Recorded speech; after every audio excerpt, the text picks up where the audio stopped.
तो आप सभी को श्री विद्या एस्ट्रोलॉजी के क्लास में स्वागत है। और आज एस्ट्रोलॉजी का सबसे इम्पोर्टेंट टॉपिक हाउसेस के बारे में हम डिस्कस करेंगे। और कभी भी कुछ भी आप एस्ट्रोलॉजी में डिस्कस कर रहे हो तो आपको काल पुरुष कुंडली के बारे में आपका समझ जो है होना चाहिए। और इसीलिए आज का जो टॉपिक है वो है दी 12 हाउसेस ऑफ वैदिक एस्ट्रोलॉजी। 12 हाउसेस। हाउसेस जो है राशि से अलग होता है। काल पुरुष का अगर मैं हाउसेस का बात करूं तो जो राशि को मैं आपको याद करने के लिए बार बार बोल रहा हूं, आप उसको याद रख सकते हैं 2-3 बार कोशिश करके। क्योंकि अगर आप याद नहीं रखे तो आपका मेहनत जरूरत से ज्यादा बढ़ जाएगा। तो जैसे जैसे मैं बात करूंगा धीरे धीरे आप जो है काल पुरुष कुंडली का पहला जो हाउस होता है या घर होता है उस घर का साइन जो है एरीज है। एरीज का मतलब मेष। ऐसे ही इटालिक्स में आप हाउस को लिखना शुरू कर दीजिए। किसी भी कुंडली किसी का स्टडी कर रहे हैं तो हाउस का नंबर जो है इस तरीके से आप लिखिए। ये फर्स्ट हाउस है 1, उसके बाद ये सेकेंड हाउस है, ऐसे ही ये थर्ड हाउस है। तो एक इटालिक्स का नंबर यूज करेंगे और एक जो है ऐसे न्यूमेरिक नंबर यूज करेंगे। तो ये जो न्यूमेरिक नंबर है ये साइन को रिप्रेजेंट कर रहा है, साइन। और ये जो इटैलिक्स के नंबर लिख रहा हूं ये first house, second house, third house, fourth house, ऐसे ही 12 हाउसेस को रिप्रेजेंट कर रहा है। तो साइन भी 12 हैं और जो हाउसेस हैं वो भी 12 हैं।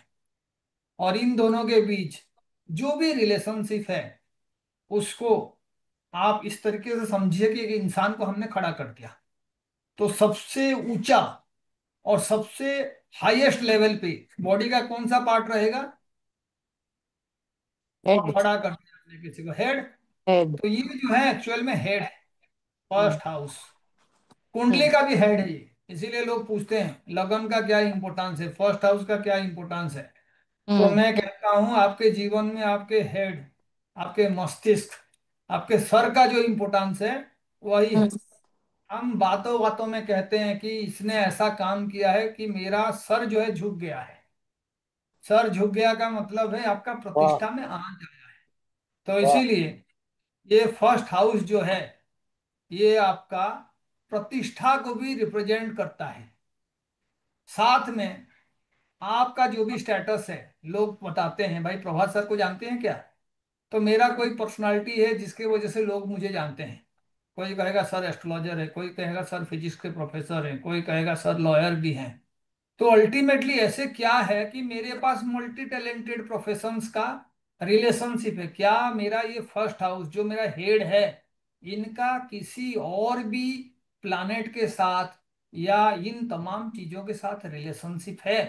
तो ऐसे सवाल आप भी पूछोगे कि हमारा जो पर्सनालिटी बनता है उस पर्सनालिटी के पीछे जो प्लैनेट्स एक्चुअल में काम कर रहे हैं क्या वो फर्स्ट हाउस से रिलेटेड हैं? क्योंकि बेसिक्स देखिए, जहां पे भी आग होता है तो वहीं से ही धुआं निकलता है। तो जब सर के बारे में बात होगा, जब आपके पर्सनालिटी के बारे में बात होगा, स्टेटस के बारे में बात होगा, आप कौन हैं उसके बारे में बात होगा, तो आप हमेशा कौन से हाउस पे जाएंगे? फर्स्ट फर्स्ट पे। हाउस। हर हाउस का एक कारक होता है, यानी आपको पर्सनालिटी प्रोवाइड करेगा तो कोई प्लानेट आपको प्रोवाइड करेगा। आपके नेचर, आप मानो बहुत ज्यादा गुस्सैल हैं तो इसका मतलब है गुस्सा दिलाने वाला प्लानेट आपके नेचर को, आपके हेड को एक्चुअल में इन्फ्लुएंस कर रहा है। तो आप आंसर ढूंढेंगे जाके कौन सा प्लानेट है जो गुस्सा दिला सकता है। तो आप देखोगे कोई क्रूर प्लानेट होगा जो बातों बातों पे गुस्सा कर सकता है, आर्गुमेंट्स कर सकता है। तो आपको आंसर मिलेगा, कई बार आपको एक आंसर नहीं मिलेगा, कई बार आपको आराम से एक ही आंसर मिल जाएगा। तो जैसे मानो मैं गुस्सा का कारक पूछ रहा हूं तो आपके दिमाग में होगा, हो सके मंगल होगा। मंगल जो है गुस्से का कारक है। तो ठीक है, मंगल जो है गुस्से का कारक है, तो मंगल का रिलेशनशिप आपके फर्स्ट हाउस में होना चाहिए। अब रिलेशनशिप कैसे बनेंगे वो बाद में, लेकिन आपको पर्सनालिटी का जो ट्रेड्स है उसको समझने के लिए फर्स्ट हाउस को स्टडी करने का जरूरत है। किसी इंसान को समझने के लिए आपको फर्स्ट हाउस को स्टडी करने का जरूरत है। अब उसी फर्स्ट हाउस से ये तमाम चीजें मिल रहा है। अब रहा हेड के बाद, अगर मैं धीरे धीरे बॉडी पार्ट्स को नीचे करता जाऊं तो मुझे एक सीक्वेंस मिलेगा। जैसे फेस है, मुंह, फेस जो है सेकेंड हाउस है। तो फेस जब सेकेंड हाउस है तो यूजुअली लोग आपको कहेंगे कि अगर एक इंसान बहुत सुंदर है तो क्या उसका सेकेंड हाउस के साथ रिलेशनशिप होना चाहिए। तो मैं फिर कहूंगा कि कोई प्लानेट होगा जो उसको सुंदरता प्रोवाइड करेगा। तो आप फिर सेकेंड हाउस के साथ उस प्लानेट को ढूंढोगे कि वो प्लानेट कौन सा है। और astrology is all about finding planets and the science and there connection. उसके अलावा एस्ट्रोलॉजी कुछ भी नहीं है।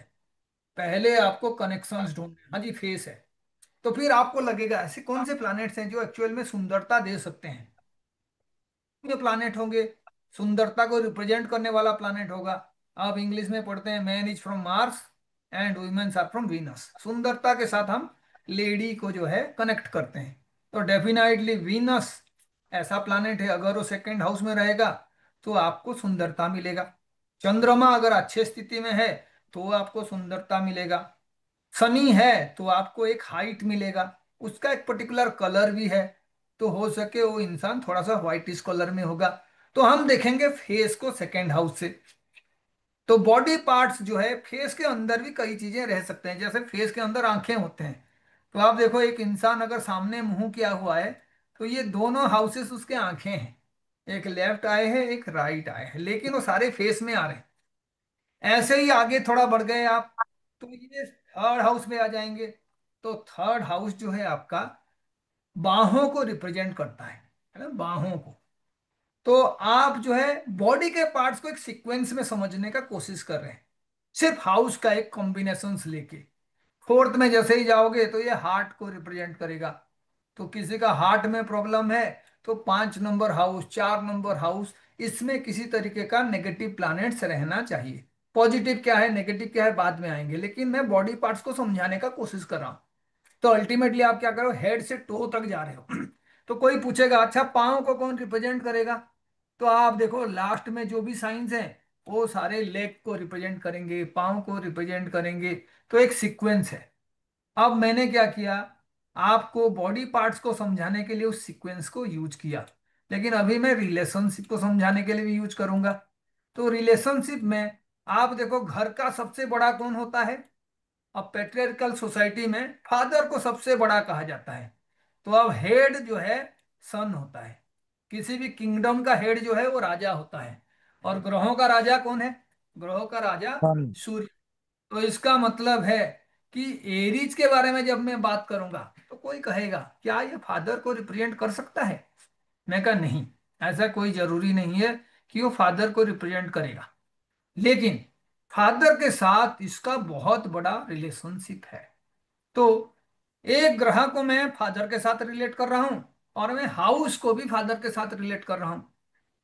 कोई पर्टिकुलर रिलेशनशिप है उसको भी ग्रह के साथ रिलेट कर रहा हूं, उसको भी हाउस के साथ रिलेट कर रहा हूं।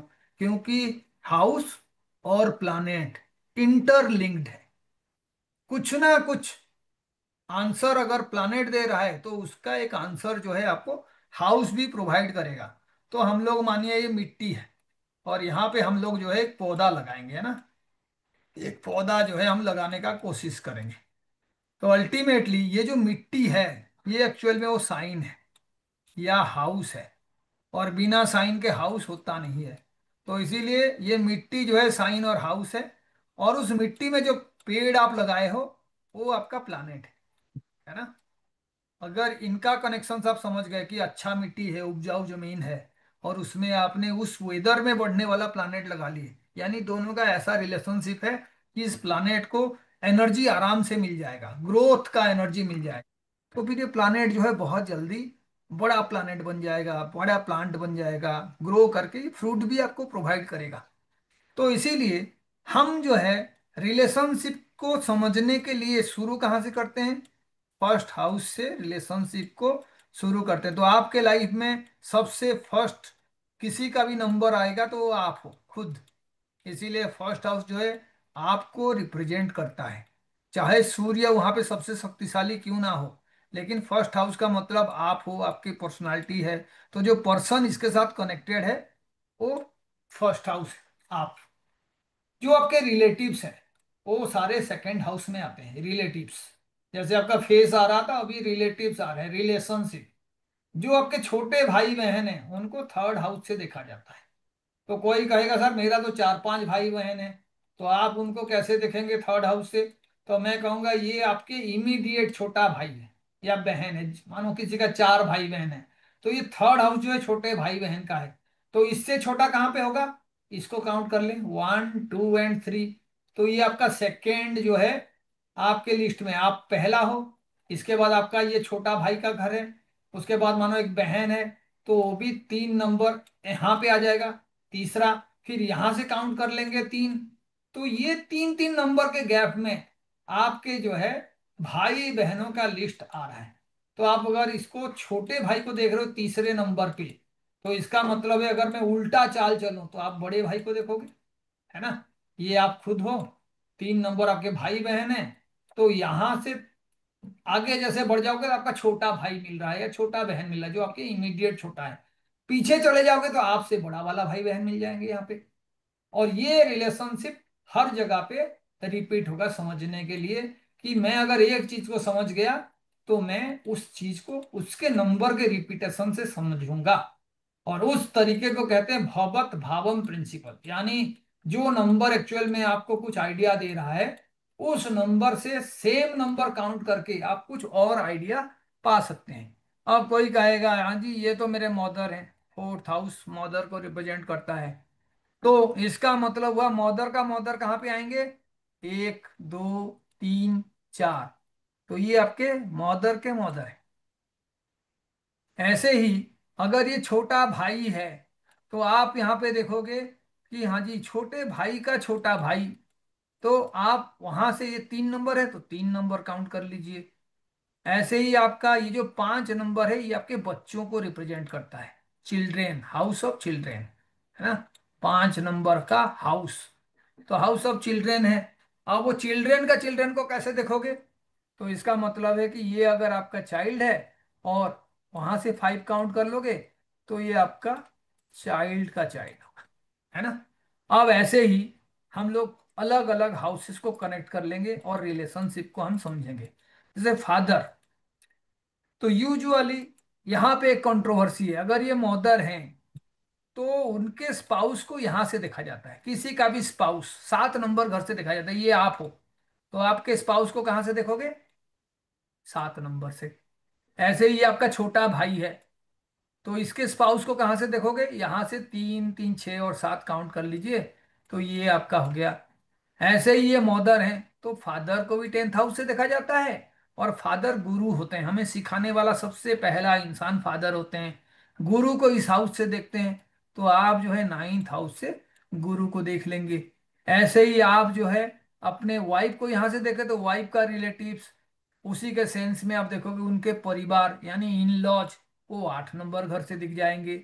ऐसे ही आप कहीं पे मैं पूछूंगा कि हाँ जी आपके बड़े भाई के पत्नी को आप कैसे देखोगे, तो आप ऐसे ही कैलकुलेशन करेंगे कि सर आपने कहा था 3 नंबर से छोटे भाई को देखते हैं, और उल्टा अगर हम 3 नंबर चलें तो बड़े भाई को हम देख सकते हैं आपसे बड़ा, उससे भी बड़ा होगा। तो फिर उल्टा चलते रहिएगा। जैसे ये आप खुद हो तो आपसे इमीडिएट जो बड़ा भाई या बहन है उनका ये हाउस है, उनसे इमीडिएट बड़ा और जो है वो ये हाउस है। तो ये उल्टा चल रहा है ऐसे, आप इसको काउंट करिए। तो अब इनका पत्नी, तो पत्नी 7 नंबर से दिखाया जाता है, 1 2 3 4 5 6 एंड 7। तो ये उनका पत्नी है ना? अब आप देखिए इसका मतलब ये हुआ कि सारे रिलेशनशिप को भी मैं इस हाउस से देख सकता हूं। जैसे मैं कहूंगा आपके मदर के मदर को कहाँ से देखोगे? तो आप कहोगे सर मदर के मदर को देखने के लिए पहले तो ये 4 नंबर मदर हैं, और यहां से फिर मैं काउंट कर लेता हूँ 4, तो उनके मदर हो गए, तो ये आपके मदर हो गए। मैं कहूँ फादर के मदर को कहाँ से देखोगे? तो आप कहोगे सर फादर के लिए ये 9th हाउस है, और मदर फोर्थ में देखते हैं तो 1 2 3 4। तो ये जो 12th हाउस है यहाँ से आप फादर के मदर को भी देखेंगे। तो इसका मतलब है जो भी रिलेशनशिप मैं समझ रहा हूँ उसको दोबारा से काउंट करके मैं उस रिलेशनशिप से एडवांस आगे जा सकता हूँ। कोई पूछेगा सर सास को कहाँ से देखते हैं, तो ये आप हो, ये आपकी स्पाउस है ना। और स्पाउस से जो 4 नंबर होगा वो आपके स्पाउस का मदर यानी आपके सास, तो सास को यहां से देखेंगे। अब ये लॉजिक आप किसी भी हाउस के लिए यूज कर सकते हैं। तो मैं क्या करूंगा, धीरे धीरे आपको बताता जाऊंगा कि कौन सा हाउस किसके साथ एक्चुअल में रिलेट है, और आप उसको धीरे धीरे देखिएगा। और क्लासिकल जो टर्मिनोलॉजी है, मैं कारक के बारे में भी थोड़ा थोड़ा बताऊंगा, लेकिन उससे पहले आपको कारक क्या है ये समझना जरूरी है। जो भी आपके लाइफ में कुछ कार्य करते हैं वो कारक है। तो आपको एक माता मिला है तो भगवान ने आपके माँ दिए हैं, तो उसके पीछे भी जो कारक तत्व जुड़ा हुआ है उसका कारक चंद्रमा है। आपका मन, तो आपका लाइफ में जो भी डिसीजंस होता है वो आपके थॉट प्रोसेस से कंट्रोल होता है। तो उस मन का कारक चंद्रमा है। कई बार हमें लगता है कि ये काम करने से मेरे आत्मा तृप्त हो जाता है, मेरे रूह को सुकून मिलता है, ये बात भी याद होता है। तो जो खुशी है वो लोअर लेवल का खुशी है, हैप्पीनेस। एक होता है आपके सोल लेवल पे हैप्पीनेस, इसीलिए जिसको हम प्यार करते हैं उसको हम सोलमेट कहते हैं, है ना। तो आप देखो, सोलमेट जब आप कह रहे हो तो ये प्यार जो है 5 नंबर का है, ये प्यार के साथ रिलेटेड हाउस है। तो इसीलिए सोल के साथ नेचुरली कालपुरुष कुंडली में कौन रिलेट होगा, वो जो साइन है वो लियो का साइन है। इसीलिए जब भी आपका आत्मा तृप्त हो जाता है तो उसके पीछे जो प्लैनेट्स होता है वो होता है सूर्य, क्योंकि लियो का स्वामी सूर्य है। प्यार जिसको आप सबसे ज्यादा करते हो वही आपका सोलमेट है, वो 5th हाउस से देखा जाता है। अब इसी के तरीके से मन खुशी हो जाता है किसी का, तो मन का कारक जो है चंद्रमा है, 4th हाउस है। तो कोई पूछेगा सर देखिए मैं कोई गाड़ी खरीदूंगा तो उससे मुझे खुशी मिलेगा क्या, तो आप पहले कहोगे गाड़ी तो यहां से देखा जाता है 4th हाउस से, और गाड़ी से मिलने वाला खुशी वहां से 4th। तो इसका मतलब ये जो हाउस है वो गाड़ी से खुशी दिलाएगा आपको। कोई कहेगा सर मैं राजनीति में जाना चाहता हूँ, क्या मेरे कुंडली में ऐसा योग है कि मैं राजनीति में तरक्की कर सकता हूँ, प्रतिष्ठा पा सकता हूँ। तो आप फिर क्या करोगे, तरक्की और प्रतिष्ठा के लिए सोचोगे कि हाँ जी कौन सा हाउस है जिससे मुझे तरक्की मिलेगा, और उस तरक्की को मैं जो है रिप्रेजेंट करूंगा।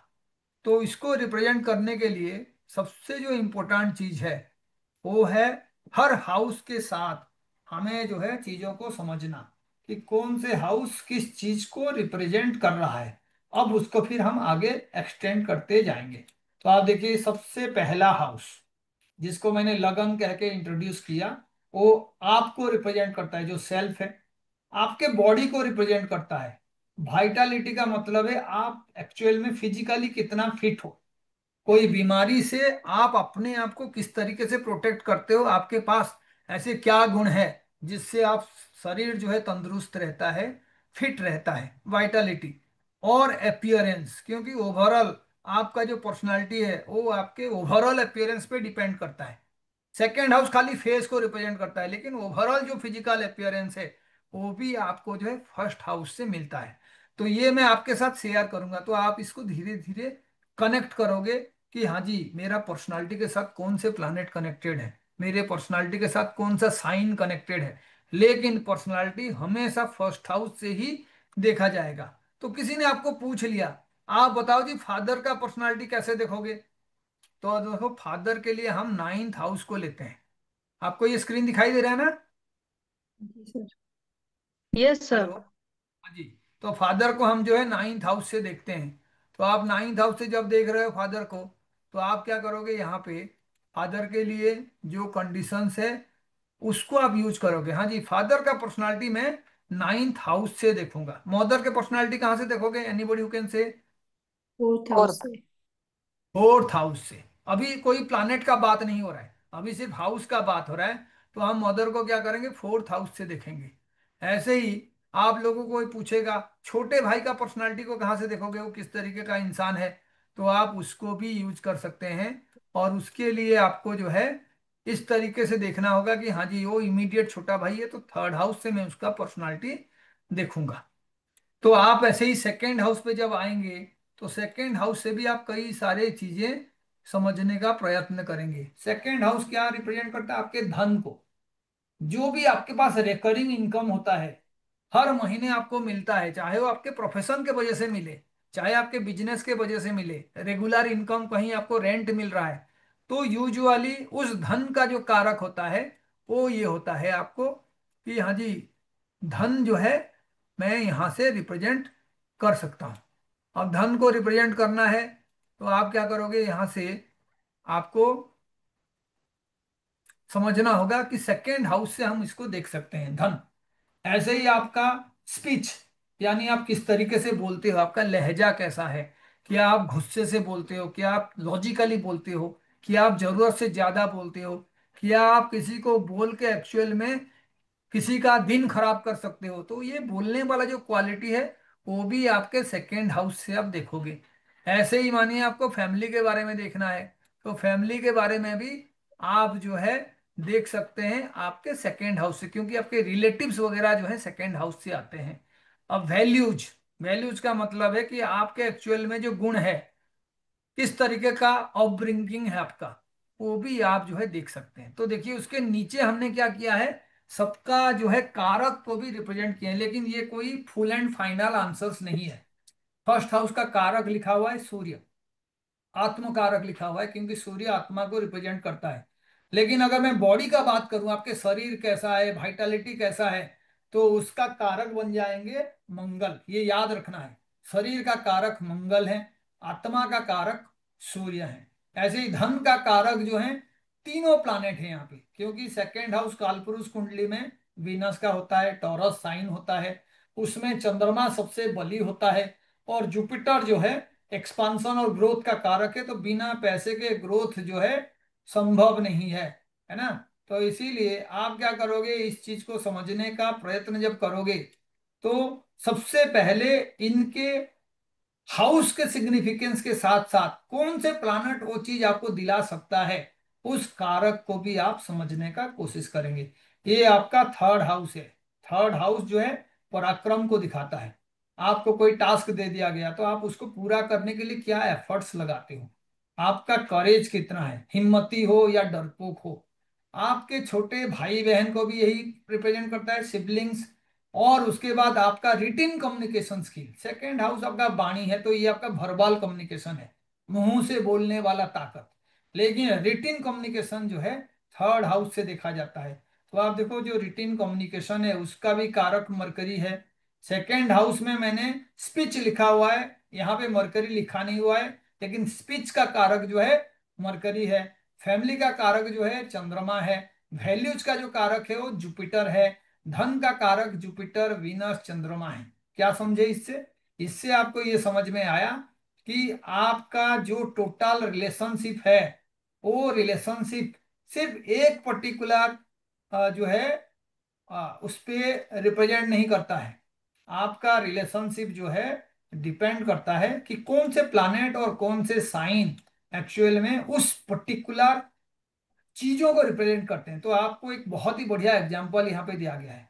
सेकेंड हाउस से बहुत सारे चीजें देखते हैं, तो बहुत सारे चीजों का एक कारक नहीं हो सकता है। कोई पूछेगा सेकेंड हाउस का कारक कौन है, तो कभी मत बोलिएगा कि ये एक ही कारक है। बताइए सेकेंड हाउस से कौन सा गुण आप चेक कर रहे हो, तो उसी का अकॉर्डिंग कारक होगा। अगर किसी का बोलना लहजा जो है आप चेक कर रहे हो, तो उसका कारक मरकरी है। फैमिली को देख रहे हो तो कारक चंद्रमा है। पैसे को देख रहे हो तो जुपिटर वीनस चंद्रमा है। वैल्यूज को देख रहे हो तो जुपिटर है। क्योंकि जितना आपका अच्छा वैल्यू होगा उसी के अकॉर्डिंग आपको रेस्पेक्ट मिलेगा। थर्ड हाउस में कोई पूछेगा भाई इसका कारक कैसे देखोगे आप, तो थर्ड हाउस जो है मैं आगे बताऊंगा कि लॉन्जिविटी को भी रिप्रेजेंट करता है। आप कितने दिन तक जियोगे, आपका लाइफ का लेंथ क्या होगा। तो इसीलिए कॉलेज के लिए मंगल उसका कारक बन जाएगा। छोटा भाई को हम देखते हैं और उसको मंगल बताते हैं कारक, लेकिन मानो ये छोटा बहन होती तो वहां पे बुध जो है आपका कारक बन जाएगा। एफर्ट्स के लिए आप फिर से जो है शनि को और मंगल को कारक बना सकते हैं। और कम्युनिकेशन के लिए आपका जो है मरकरी कारक है। इसके अलावा भी थर्ड हाउस से अपने नेबरहुड को आप देखते हो, आप जहाँ रहते हो आपके पड़ोसी कैसे हैं, वो भी थर्ड हाउस से देखा जाता है।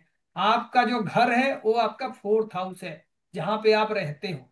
तो आप जिस घर से रिलेशन बना रहे हो वो सुख का भी भाव है।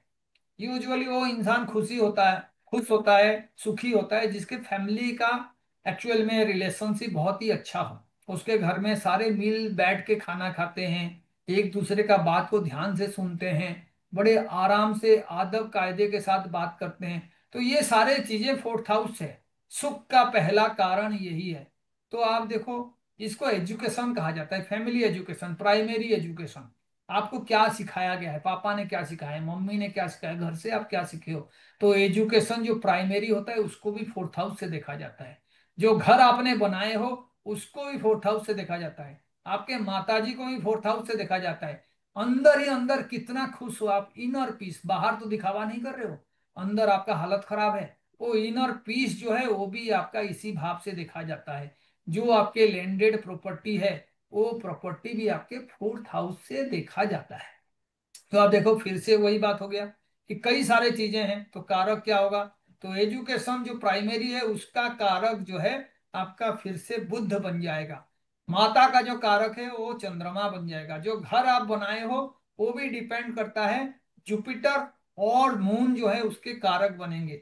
तो आप पता चलना चाहिए कि मेरे घर में लकड़ी के सामान बहुत ज्यादा है, कहीं पे भी देखो सारे फर्नीचर जो है लकड़ी के मैक्सिमम बने हुए हैं। तो आप समझ जाओ वो जो लकड़ी है उसका कारक जुपिटर है, इसका मतलब है उसका फोर्थ हाउस के साथ जुपिटर का कोई रिलेशनशिप होगा। कोई पानी के सोर्स के पास उसने घर बनाया है तो पता चला चंद्रमा डायरेक्टली इनडायरेक्टली उसके कारक होगा।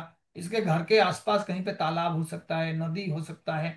तो कोई कहेगा सर गंगा के किनारे जितने लोग रहते हैं क्या चंद्रमा सभी के फोर्थ हाउस के साथ रिलेटेड होगा। मैं ऐसे नहीं कह रहा हूं, लेकिन आपको देखना पड़ेगा कि उस कारक तत्व के साथ उस चीज का क्या रिलेशनशिप है। किसी के घर में आप गए, लोहे का फर्नीचर बहुत सारे हैं, तो पता चला शनि उसका कारक है। जमीन बहुत ज्यादा है तो जमीन का कारक मंगल है। आप कोई हाई राइज बिल्डिंग में रह रहे हो, 12 नंबर मंजिल में, 15 नंबर मंजिल में, जमीन से बहुत ऊपर बहुत दूर, तो शनि उसका कारक है। शनि कंस्ट्रक्शन का भी कारक है। तो जो आप घर बनाओगे उसको भी आप इसी कारक से ही देखोगे। उसके बाद आपके मदर का जो नेचर है वो भी फोर्थ हाउस से आप देखोगे।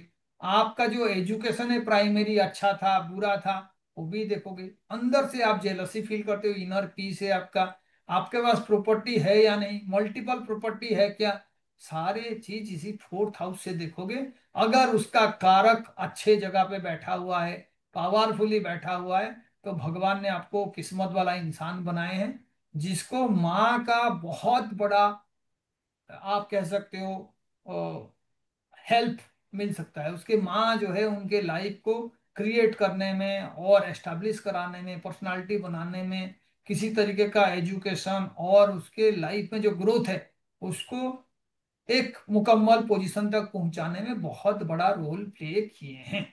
अब ऐसे ही फिफ्थ हाउस है, इसको पुत्र भाव कहा जाता है, संतान भाव। मैंने शुरू से ही कहा था संतान को देखा जाता है, लेकिन आप देखो संतान भाव के साथ साथ ये क्रिएटिविटी और इंटेलिजेंस का भी भाव है। कोई भी इंसान, कोई पर्टिकुलर पेंटर है या कोई बहुत बड़ा एक्टर है, तो ये सारे क्रिएटिविटी और इंटेलिजेंस के बिना होगा नहीं।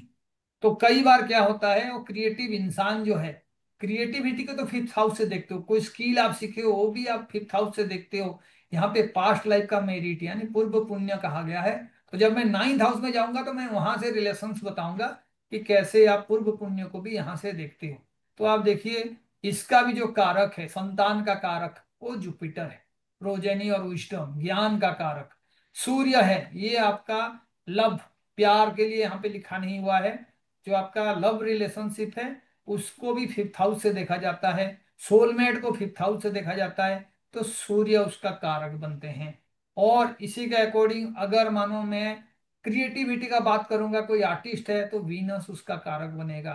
पास्ट लाइफ का मेरिट मुझे देखना है तो मैं वहां पे भी पूर्व पुण्य नाइन्थ हाउस से रिलेटेड होता है तो जुपिटर उसका कारक बनेगा।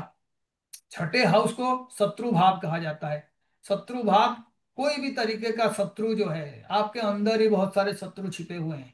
आपके अंदर जेलसी है, आपके अंदर कोई ऐसा बैड हैबिट है, आप शराब पीते हैं, आप जो है किसी को गालियां देते हैं, आपका बिहेवियर खराब है, आप बहुत ज्यादा लोन करते हैं। तो ये सारे चीजें जो आपके शत्रु की तरह बिहेव करते हैं वो इस हाउस से देखा जाता है। उसके साथ आपका डेली रूटीन को भी यहाँ से देखा जाता है। मानिए कोई डॉक्टर का आप चार्ट देख रहे हैं तो ये सबसे अच्छा होना चाहिए, क्योंकि ये हाउस सर्विस का भी हाउस है। तो यहाँ पे केतु आ गया, तो केतु का मतलब आपका एक्चुअल में किसी तरीके का मोह नहीं है। आप एक निस्वार्थवादी इंसान हो। आपको एक्चुअल में कोई भी सेवा करने के पीछे वो लॉजिक नहीं ढूंढना है कि मुझे उससे क्या मिलेगा। लेकिन कोई कहेगा सर डॉक्टर तो लाखों रुपए लेते हैं, करोड़ों रुपए लेते हैं, लॉयर्स बहुत ज्यादा फीस लेते हैं। तो सर्विस है। सर्विस आप किसके लिए कर रहे हो, आपका इंटेंशन क्या है, वो आपका सर्विस के लॉर्ड के पोजीशन से देखा जा सकता है। जैसे मानिए सर्विस का स्वामी जो छठे भाव का स्वामी और सप्तम में है, तो पैसा आपका सबसे बड़ा रिक्वायरमेंट है। वो भी किस लिए, अपने पत्नी को खुश करने के लिए, अपने पार्टनर को खुश करने के लिए। वही सर्विस का लॉर्ड अगर थर्ड में है, तो आप अपना एक्चुअल में ऑरा को दिखाना चाहते हो, आप अपना अथॉरिटी दिखाना चाहते हो, आप बताना चाहते हो कि सबसे बढ़िया डॉक्टर मैं हूँ, सबसे बढ़िया लॉयर मैं हूँ। वो कनेक्शंस आपको ढूंढना होगा। आपका एनिमी का क्या नेचर है, तो आपके एनिमी का भी जो एक्चुअल स्वभाव होगा, जैसे मरकरी वहां पे बैठा हुआ है, पढ़े लिखे लोग आपके दुश्मन होंगे। राहु यहाँ पे बैठा हुआ है राजनीति में, जो खल प्रकृति के लोग हैं, जो यूजुअली ऑन सोशल एलिमेंट्स है, वो आपके दुश्मन बनेंगे। जुपिटर यहाँ पे है, आपका दुश्मनी जो है गुरुओं के साथ होगा। किसी के पास आप पढ़ने गए लेकिन आपका जो है दुश्मनी हो गया। कोई ज्ञान आपको दे रहा है, आप उसके दुश्मन बन जाएंगे। अच्छा कॉम्बिनेशन नहीं है। इलनेस, किसी भी तरीके का बीमारी जिसको डायग्नोज किया जा सकता है, वो सारे छठे हाउस से देखा जाता है। वो दिख जाएगा, हाँ जी ये बीमारी हो सकता है। उसको आप चेक करोगे तो मिलेगा। कई बार होता है बीमारी पता ही नहीं चलता, अंदर बीमारी छुपा हुआ होता है, 2 साल बाद 3 साल बाद पता चलता है, जहां पे सर्जरी जरूरी हो जाता है। ऐसे इलनेस 8th हाउस से देखा जाता है। तो ये दोनों में बड़ा डिफरेंस है। छठे हाउस से बीमारी आप देखेंगे, लेकिन सारे बीमारी नहीं, जो आराम से डायग्नोज हो जाता है वो छठे हाउस का बीमारी है।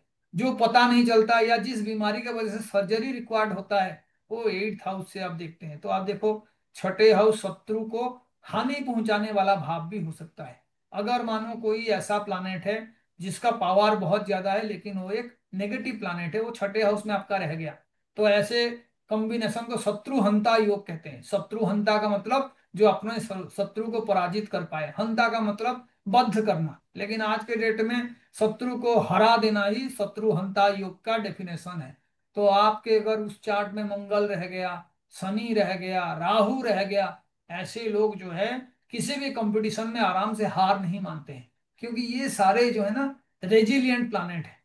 आपको रिजल्ट देने के लिए वो हमेशा कोशिश करते हैं, जितना एफर्ट्स डाला जा सके, जितने दिन तक मेहनत किया जा सके।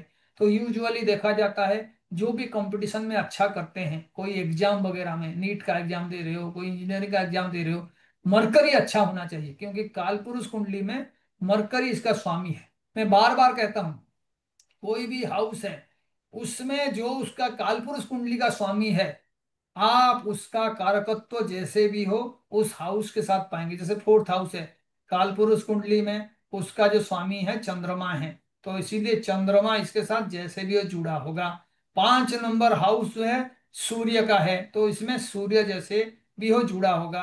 पुत्र को जी सूर्य से देखा जाता है। जुपिटर जो है संतान का कारक है, यानी आपको संतान दिलाने का काम जो है जुपिटर करेगा। आपका इंटेलिजेंस है, क्रिएटिविटी है, उसको भी आप मरकरी से, वीनस से आप देखेंगे। 8 है का मतलब है वीनस वहां पे कारक बनेगा। ऐसे ही छठे हाउस में भी अलग अलग कॉम्बिनेशंस का कारक आपको मिल गया। अब जब सबसे ज्यादा इंपॉर्टेंट कोई हाउस है, तो मैं बार बार कहता हूं वो है 7th हाउस। क्योंकि 7th हाउस जो है एक्चुअल में हमारे जीवन को आगे दूसरे स्तर पे लेने का काम करता है। जैसे हम जनरेशन का बात करते हैं, फर्स्ट जनरेशन, सेकेंड जनरेशन, तो उसका शुरुआत कहाँ पे होता है, शादी से होता है, पार्टनरशिप से होता है। आपको एक स्पाउस मिलता है, उसके बाद उस शादी का रिजल्ट में आपको संतान मिलते हैं। फिर आगे चल के ये हाउस जो है आपके लाइफ का डिसीजंस लेता है कि आप एक्चुअल में किसके लिए ये सब कर रहे हैं। आपको ज्यादा पैसा चाहिए तो किसके लिए चाहिए। आप देखना, जो इंसान शादी नहीं किया होता है, वो जितना भी पैसा कमाए उसको बहुत ज्यादा लगता है। He is happy with the amount he is earning. लेकिन जैसे ही एक स्पाउस आ जाता है, उस बेचारे का खर्च बढ़ जाता है। कारण क्या है, इसका जो एक्चुअल में लॉर्ड है कालपुरुष कुंडली में शुक्र है, लग्जरी। और पत्नी जो है वो लग्जरी के साथ एसोसिएटेड है, शुक्र के साथ एसोसिएटेड है। तो आपके लाइफ में जो भी रिक्वायरमेंट था वो लग्जरी की ओर तभी जाता है जब आपके पास एक पत्नी आ जाती है या आपके लाइफ में शादी का जो है एक कॉम्बिनेशन आ जाता है, जिसके बाद आप लाइफ में बहुत सारी चीजें फर्दर पाने के लिए भी कोशिश करते हैं। और वहां से शुरुआत होता है एक्चुअल में लाइफ में आपके कर्मों का। तो इसीलिए इसी भाव में शनि सबसे एग्जल्टेड होता है। सबसे बड़ा कर्म यही है, किसी को भी आपने जीवन का संगिनी बनाए, आपके पार्टनर बनाए, तो सबसे ज्यादा सिंसियरिटी वहां पे चाहिए। ये अलग बात है कि आज के डेट में सबसे कम सिंसियरिटी इसी जगह पे है। मैक्सिमम लाइफ में जो रिक्वायरमेंट है वो लग्जरी के ओरिएंटेड हो गया है। बैलेंस कोई नहीं बनाना चाहता, सभी को अच्छा खाना, अच्छा रहना, लग्जरियस प्रॉपर्टी, घूमने जाने का व्यवस्था, बहुत सारे कैश चाहिए खर्च करने के लिए, ये चाहिए। लेकिन जो आपको शनि का रिस्पॉन्सिबिलिटी चाहिए, सिंसियरिटी चाहिए, आपको ड्यूटीफुल होना है, कोई उस पर फोकस नहीं करता है। ये सारे सेवेंथ हाउस से देखा जाता है। Marriage and spouse, business partnership, आपके सामने कोई क्लाइंट आया हुआ है जो आपको एक्चुअल में कुछ सवाल पूछ रहा है, आप एस्ट्रोलॉजर हो, तो आपके क्लाइंट को भी सेवेंथ हाउस से देखोगे। आपके सामने जो हाउस है वो वही आपको आपके ऑपोजिट पार्टी को रिप्रेजेंट करता है। आप किसी के साथ बहस कर रहे हैं, आप एक लॉयर हैं, तो आप उस इंसान का नेचर को समझना है तो आपके आपका सेवेंथ हाउस को समझना होगा। जिसके साथ हम इंटरेक्ट करते हैं डायरेक्टली, वो जो है यूजुअली आपके ऑपोजिट पार्टी सेवेंथ होता है। तो लाइफ में सबसे बड़ा साल जो है हम यूजुअली स्पाउस के साथ इंटरेक्ट करते हैं। फादर मदर से भी ज्यादा इंटरेक्शन इन्हीं के साथ होता है। और फिर आप जो है एक दिन बच्चे थे, आपको भी फादर और मदर बनना होता है, फिर आप ग्रैंडफादर ग्रैंड मदर बनते हैं। तो ये हाउस सबसे इंपॉर्टेंट है। बिजनेसमैन के लिए भी बिजनेस का हाउस सेवेंथ हाउस है। तो यहाँ पे भी आप देखो, जो कालपुरुष कुंडली में स्वामी होता है वीनस, तो ये भी क्लासिकल में कारक हो गया इसी भाव का। सैटर्न यहाँ पे सबसे पावरफुल होता है, इसीलिए सैटर्न भी कारक हो गया। तो आप देखो वीनस इसके अलावा भी क्या रिप्रेजेंट करता है। वीनस जो है आपके यूनियन, यानी आप आगे चल के किससे शादी करेंगे, आपका रिलेशनशिप कैसा होगा, लाइफ हार्मोनियस होगा कि नहीं, और जो भी कॉन्ट्रेक्चुअल बॉन्ड्स वगैरह है वो सारे सेवेंथ हाउस से आपको मिलेगा। ऐसे ही सबसे डिफिकल्ट हाउस है ये एट्थ हाउस, इसीलिए सबसे डिफिकल्ट साइन भी है एट साइन, स्कॉर्पियो साइन। कालपुरुष कुंडली में वो 8 नंबर भाव को रिप्रेजेंट करता है। इस भाव को जो है ट्रांसफॉर्मेशन का भाव कहते हैं। आपके जीवन का परिवर्तन जो है इस भाव से देखा जाता है। ऐसे ही यहाँ पे मृत्यु लिखा हुआ है, लेकिन आपके जीवन में लॉन्जिविटी कितना होगा इस भाव से देखा जाता है, आपका उम्र कितना होगा। तो इसीलिए इसको आयु का भाव कहते हैं। मैं नेगेटिव शब्द यूज करना नहीं चाहता, यहाँ लिखा हुआ है मृत्यु देखा जाता है, लेकिन जब आप जीवन को देखते हो तो मृत्यु आपको दिखेगा ही दिखेगा। तो इसीलिए इसको आयु का भाव कह लीजिए। जो एस्ट्रोलॉजी आप पढ़ रहे हो अकल्ट, उसको भी आप एट्थ हाउस से देखते हैं। आपको क्या मिलेगा, पुश्तैनी प्रॉपर्टी आपके पास है या नहीं है, इनहेरिटेंस में आप क्या पाए हो, वो पता चलेगा। पता चला यहाँ पे जुपिटर है, तो इनहेरिटेंस में आपको अच्छा ज्ञान मिला है, आपके फादर का कंट्रीब्यूशन बहुत ज्यादा है, आपके पुश्ते ऐसे काम किए हैं जो आपको इनहेरिटेंस में मिला है। अगर यहाँ पे कोई ऐसा प्लानेट है जो एस्ट्रोलॉजी से कनेक्टेड है, तो आपको एस्ट्रोलॉजी का ज्ञान आएगा ही आएगा। तो फिर कोई पूछेगा सर एस्ट्रोलॉजी से कौन से प्लैनेट कनेक्टेड है, तो मैं कहूंगा सबसे बड़ा ज्ञान तो जुपिटर के पास है। तो इसीलिए यहाँ जुपिटर होगा तो आपका नेचुरल एस्ट्रोलॉजी का ज्ञान होगा। सबसे बड़ा प्लैनेट जो एक्चुअल में किसी को एक्सप्लेन करना है, किसी को समझाना है, क्योंकि आप जितने बड़े एस्ट्रोलॉजर हो, अगर आपको बोलना नहीं आता, आपके पास भाषा का कंट्रोल नहीं है, तो आप कभी भी अच्छे एस्ट्रोलॉजर बन नहीं सकते हो। तो उसके लिए मर्क्यूरी, जो फॉर्मूला है मैथमेटिकल, उसको समझने के लिए मरकरी चाहिए। उसके बाद एस्ट्रोलॉजर जो है त्रिकालदर्शी होता है। जो रियल एस्ट्रोलॉजर है उसके पास केतु का गुण होगा। वो इंटुइटिव पावर बहुत होता है उसका, उसको मन ही मन लगेगा कि हाँ ये कॉम्बिनेशन तो है, लेकिन इससे तो 10 चीजें मिल रहा है, एक आंसर उसमें वो दे रहा है। तो केतु, इसका मतलब है किसी के भी एट्थ भाव में अगर केतु है, मर्क्यूरी है, जुपिटर है, तो उसको एस्ट्रोलॉजी सीखने में ज्यादा टाइम नहीं लगेगा। तो आप समझ जाओ कि इसी 8 नंबर घर में आपका जुपिटर बैठा हुआ है, वो बुध का साइन है। बुध जो है जाके 8 नंबर साइन में बैठा हुआ है, ट्राइन में केतु है। तो they are natural combination for becoming astrologer. Inheritance में आपको प्रॉपर्टी मिलेगा या नहीं इसी भाव से पता चल जाएगा। आपके इन लॉज कैसे होंगे, ससुराल पक्ष का बिहेवियर कैसा होगा, क्योंकि मैंने बोला था सेकेंड भाव हमेशा आपके रिश्ते को रिप्रेजेंट करता है। तो आप देख लो, 7 नंबर घर अगर आपका स्त्री है, स्पाउस है, स्वामी है, तो उनके रिश्तेदार कहाँ से देखेंगे, वहां से सेकंड। 8 नंबर इसीलिए तेरा सीक्रेट्स। कई बार होता है हम अपना सीक्रेट्स को लेके दफन हो जाते हैं, यानी जिंदगी भर उस सीक्रेट को हम किसी को बताते नहीं। लेकिन जो कहा जाता है कि सीक्रेट जो है 3 लोगों को हमेशा पता होता है, जो उसको कर रहा है, और जो इंसान हमें यहाँ पे भेजा हुआ है उस काम के साथ किसी का रिलेशन हो सकता है जिसके साथ आपने वो सीक्रेट को अंजाम दिए हो, और ऊपर वाला जो है वो। तो ये सीक्रेट्स यूजुअली तभी सीक्रेट्स बनते हैं जब आप एक एस्ट्रोलॉजी का काम करते हो, तो आप फ्यूचर में क्या होगा घटना उसको देख पाते हो। तो सीक्रेट हमेशा छुपा होता है आपके पास्ट में और आपके फ्यूचर में। जिस पास्ट के बारे में कोई नहीं जानता, जो फ्यूचर में क्या होगा कोई नहीं जानता, वो भी सीक्रेट आपके 8th हाउस से छुपा हुआ होता है। अभी ये सडन वेल्थ वाला बात भी हम बात करें, इनहेरिटेंस के साथ साथ गड़ा हुआ धन को भी 8th हाउस रिप्रेजेंट करता है। तो आप देखो इसका जो सिग्निफिकेशंस है उसको समझने के लिए पहले आप देखिए लॉन्जिविटी कौन प्रोवाइड करेगा। जो प्लानेट सबसे स्लो मूव करता है वो कहीं पे भी रहे खर्च भी कम कराता है। जैसे शनि किसी का 2nd हाउस में, ऐसे लोग माइजर होते हैं, पैसा खर्च करने के टाइम में बहुत सोच समझ के खर्च करते हैं। जीवन के भाव में, आयु के भाव में शनि रह गया तो जीवन भी बड़े धीरे धीरे खर्च होगा। इसका अर्थ क्या है, आप काफी लंबा उम्र लेके आएंगे। जो आनंद मूवी का डायलॉग है, जिंदगी लंबी नहीं अच्छी होनी चाहिए, अच्छा हो या ना हो जिंदगी लंबी डेफिनेटली हो जाएगा जब सैटर्न आपका 8th हाउस में रहेगा। तो ये सारे जो दिखा गया है इलाबोरेटिव एक्सप्लानेशंस, हमने इसको क्लासिक से लिए हैं, फल दीपिका से, उत्तरा कलामृत से, और जो आपका भृगु नंदी के किताबें हैं वहां से लिया गया है। लेकिन सैटर्न के साथ साथ अगर कोई कहेगा कि ये जो सिक्रेसी है उसको कौन रिप्रेजेंट कर रहा है, तो माइस्ट्रीज को रिप्रेजेंट करने वाला प्लानेट जो है केतु है। केतु 8 नंबर घर को अपना घर मानता है। स्कॉर्पियो साइन में केतु उच्च का होता है, तो इसीलिए इसको ध्यान देना है। मैस्ट्रिच का जो कारक है वो केतु है। सर्जरी का जो कारक है वो भी केतु है। किसी भी तरीके का आपका अगर लाइफ में डिजीज है जिसको आप डायग्नोज नहीं कर पाए, तो उसके साथ राहु केतु का कनेक्शंस बन जाता है। और उसके बाद जो भी आपके लाइफ में सडन चेंजेस है, बहुत गरीब है रातों रात अमीर बन गए, कोई बहुत बड़ा लॉटरी आप जीत गए, गड़ा हुआ धन आपको मिल गया, कमीशन कहीं से मिल गया, वो सारे 8th हाउस से देखा जाता है। ऐसे ही आपको 9th हाउस से धर्म के बारे में पता चलेगा।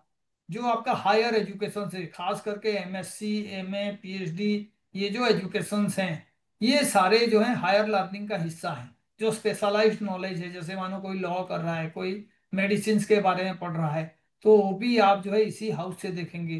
फादर को 9th हाउस से देखेंगे। जो आपका किस्मत है, कितना आप लकी हो, फॉर्चून आपका क्या है, वो 9th हाउस से देखा जाएगा।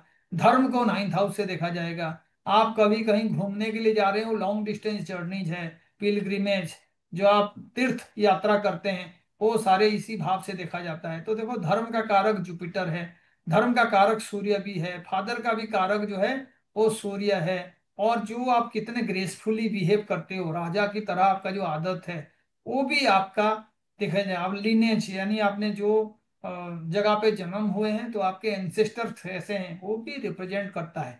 इसीलिए आप देखिए सूर्य के साथ अगर उसके कोई दुश्मन प्लानेट शनि, राहु, केतु रह जाएं, तो हम लोग जो है पुश्ते दर पुश्ते कोई ना कोई प्रॉब्लम को फेस करते हैं, और हम कहते हैं ये पितृदोष का कारक है।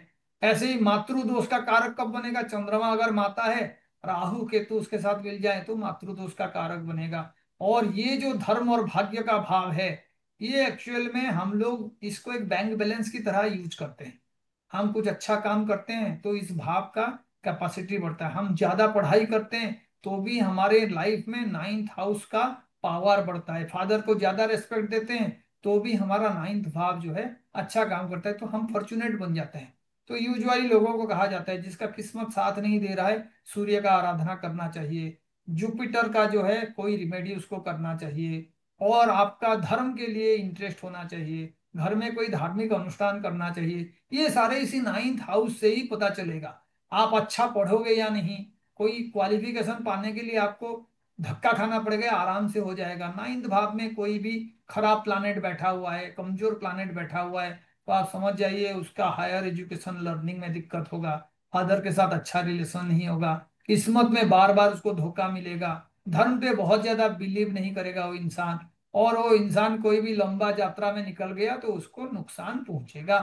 टेंथ हाउस जो है आपके कर्म का है। कर्म सबसे बड़ा इंपॉर्टेंस है। आपके लाइफ में आप कुछ भी करते हैं, जो थॉट भी है वो भी आपका कर्म है। इसीलिए आप देखना, शनि और चंद्रमा का जब योग हो जाता है तो ऐसे इंसान का पहला कर्म क्या होता है? थॉट। बार बार सेम चीजों के बारे में सोचना। पास्ट का कोई इवेंट है उसी के बारे में सोचते रहना। अगर बुद्ध भी उनके साथ कनेक्शन हो जाए तो खाली सोचेगा नहीं, वो बोलेगा भी। क्योंकि बुद्ध जो है वाणी का कारक है। तो आपका बुद्ध जिसके साथ होगा उस टॉपिक में आप बात करना चाहोगे। जैसे बुद्ध सूर्य के साथ है तो आप रिलीजियस चीजों के बारे में बात करोगे, फादर के बारे में बात करोगे, नाइन्थ हाउस के बारे में बात करोगे, क्योंकि नाइन्थ हाउस का कारक भी सूर्य है। आप लाइफ में कैसे प्रोग्रेस करोगे उसके बारे में बात करोगे। बुद्ध मानिए आपका स्कॉर्पियो साइन में रह गया तो आप एस्ट्रोलॉजी के बारे में बात करेंगे। बार बार जो है आप उन चीजों के बारे में बात करेंगे जो बुद्ध को उन चीजों के साथ कनेक्ट करता है। तो ऐसे ही समझना है, शनि अगर कर्म का कारक है, शनि चंद्रमा के साथ है, सोचना आपका सबसे बड़ा कर्म है। शनि मंगल के साथ है तो टेक्निकल काम करना आपका काम है, लड़ाई झगड़ा करना आपका काम है, किसी भी छोटे लड़ाई को बहुत बड़ा बना देना भी आपका काम है, जेलस फील करना आपका काम है। शनि के साथ आपका जुपिटर बैठ गया तो आपका सबसे पहला काम है अपने जुपिटर के तत्वों को बढ़ाना, नॉलेज गेन करना, विजडम को एक्सपांड करना, अपने ज्ञान को दूसरों को देना। तो देखना जिसका भी शनि टेंथ हाउस में होगा और उसके साथ जुपिटर का कनेक्शन होगा तो ऐसे लोग टीचर बन जाते हैं। शनि बुध के साथ होगा तो स्कूल के टीचर बन जाएगा। शनि जो है बिजनेस के हाउसेस के साथ लिंक रखेगा सेवेंथ हाउस में तो बिजनेसमैन बन जाएगा। तो ये जो कर्म है इसको आप टेंथ हाउस से देखेंगे, आपका जो प्रोफेशन है उसको भी टेंथ हाउस से देखेंगे, जो आपका पब्लिक रेपुटेशन है, क्योंकि ये हाउस फर्स्ट हाउस के साथ डायरेक्टली रिलेटेड है। आपके टेंथ हाउस से खुशी पता चलेगा फर्स्ट हाउस को लिंक करके, क्योंकि खुशी फोर्थ हाउस है। अगर प्रोफेशन आपका टेंथ हाउस है तो आप कितना खुश हो आपके जॉब से। 10, 11, 12 एंड 1 काउंट करना जिसको आ गया वो एस्ट्रोलॉजी को आराम से कनेक्ट कर लेगा। तो आप कारक कौन बनेगा? प्रोफेशन का कारक जो है सैटर्न बनेंगे। कैरियर का जो कारक है मंगल बनेगा, क्योंकि मंगल एक्चुअल में इस हाउस में एग्जल्टेड होता है, सबसे पावरफुल होता है। तो कारक तत्व समझने के लिए पहले आपको जानना होगा वो प्लानेट कौन उसका स्वामी है कालपुरुष कुंडली में, और वहां पे कौन सा प्लानेट सबसे ज्यादा पावरफुल है। क्योंकि उसके लिए भी मैंने आपको कहा था कि पावर आपको तभी मिलेगा जब आप एक प्लांट को कहीं पे ग्रो कराने के लिए अच्छा एनवायरनमेंट मिलेगा आपको। तो ये जो एनवायरनमेंट है नीचे, ये जो जमीन है ये है साइन और हाउस, और ये जो प्लांट है छोटा सा पौधा भी है ये है आपका प्लानेट। और प्लानेट अच्छे जगह पे आराम से ग्रो करता है। कई बार नेगेटिव जगह पे भी प्लानेट बहुत बढ़िया ग्रो करता है। आप कई बार देखोगे एक ही पर्टिकुलर पेड़ है जो नदी के किनारे है और बाकी सारे पेड़ बाढ़ में बह गए हैं, ये लेकिन तभी तक खड़ा है। तो इसका मतलब हुआ वो नेगेटिव जगह पे भी अगर आपका कर्म आप सही करते हो तो आप उस तत्व को बढ़ा सकते हो। इसीलिए ये एनर्जी प्रिंसिपल है जो आपका स्टेटस टेंथ हाउस से आप देखते हो। उसके बाद अगर कोई लाभ के बारे में हम बात करेंगे तो लाभ को बात करने के लिए सबसे इंपॉर्टेंट हाउस में हम चले जाते हैं। और जितने एस्ट्रोलॉजी आप पढ़े हो एक पर्टिकुलर केस में ये हाउस जो है बहुत ही इंपॉर्टेंट है। और वो एस्ट्रोलॉजी का नाम है केतकी एस्ट्रोलॉजी, काल पुरुष कुंडली का एस्ट्रोलॉजी। यहाँ पे सारे बात ना इलेवेंथ के थ्रू कहा जाता है, इलेवेंथ गेन है। इलेवेंथ के बारे में एक एग्जाम्पल बार बार दिया जाता है कि रावण अपना संतान इंद्रजीत की कुंडली में सारे प्लैनेट को इसी हाउस में रखना चाहता था, क्योंकि ये एक उपचय हाउस है। इसके बारे में मैं अलग से क्लास लूंगा। लेकिन उपचय का मतलब है जिस भी पर्टिकुलर हाउस का क्वालिटी वक्त के साथ साथ बढ़ता जाता है उसको उपचय हाउस कहते हैं। तो ये उपचय हाउस के नंबर हैं, इसको हम लिंक करेंगे 3, 6, 10 और 11, ना। तो आप देखो 3, 6, 10 एंड 11 उपचय हाउस है। यानी कोई इंसान कर्म नहीं कर रहा है, उसके पास कोई जॉब नहीं है, वो जो है दूसरों के पैसे से जीना सीख गया। तो वक्त जैसे जैसे गुजरता जाएगा ये वाला टेंडेंसी उसका और बढ़ता जाएगा। कोई इंसान जो है पैसा कमा रहा है उसका लाभ हो रहा है और वो जो है और मेहनत कर रहा है तो उसका लाभ भी धीरे धीरे धीरे धीरे बढ़ता जाएगा। कोई एफर्ट्स आप डाल रहे हो, आप किसी काम को सफल बनाने के लिए, कोई रिजल्ट पाने के लिए आप अपने ओर से कोशिश कर रहे हो तो आप देखना ऑटोमेटिक आपका जो स्ट्रेंथ है, करेज है, वो टाइम के साथ बढ़ता जाएगा। चाहे आपको रिजल्ट सही टाइम पे ना मिले, लेकिन आप एक कॉरेजियस इंसान बनेंगे। आपका डेली रूटीन सही है, आप सुबह उठते ही कोई सूर्य नमस्कार कर रहे हैं, कोई किताबें पढ़ रहे हैं, या आप किसी सर्विस या सेवा कर रहे हैं, तो आप जैसे जैसे बड़े होते जाओगे आपका सेवा का भाव और बड़ा होता जाएगा। तो ये जो भाव है, इसको बढ़ाने का जो पावर है लाभ को, वो लाभ यहाँ से देखा जाता है, गेन्स एंड इनकम। कितना पैसा आप कमाते हो और आप कितना पैसा जो है यहाँ पे कर रहे हैं। ऐसे ही आपका दूसरा क्या है, सोशल नेटवर्क। फेसबुक में आपका अकाउंट है, आप जो है कोई यूट्यूब चैनल चला रखे हो, आपके यार दोस्त कैसे हैं, आपका फेसबुक वगैरह में प्रेजेंस कैसा है, आप कैसे ब्लॉग्स लिखते हैं, लोग कितने आपको जानते हैं। सोशल मीडिया में जो नेम एंड फेम होता है, ऐसे में 11th हाउस में जो प्लैनेट्स बैठते हैं वो बहुत ज्यादा सपोर्टिव हों, स्ट्रांग हों, तो इंसान बहुत जल्दी तरक्की कर सकता है। जो आपके बड़े भाई है उसको भी 11th में देखा जाता है, उसको मैंने बताया था, 3 आगे जाओगे तो छोटा भाई मिलेगा, 3 पीछे जाओगे तो आपसे बड़ा भाई मिलेगा। जो आपके लाइफ में गोल्स है, डिजायर्स है, उसका फुलफिलमेंट पूरा होगा या नहीं।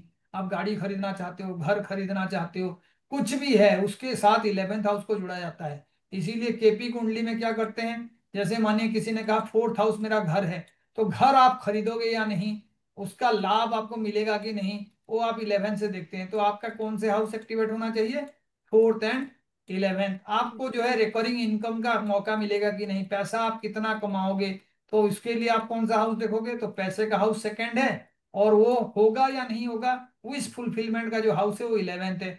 तो किसका कॉम्बिनेशन देखोगे, 2 और 11 का।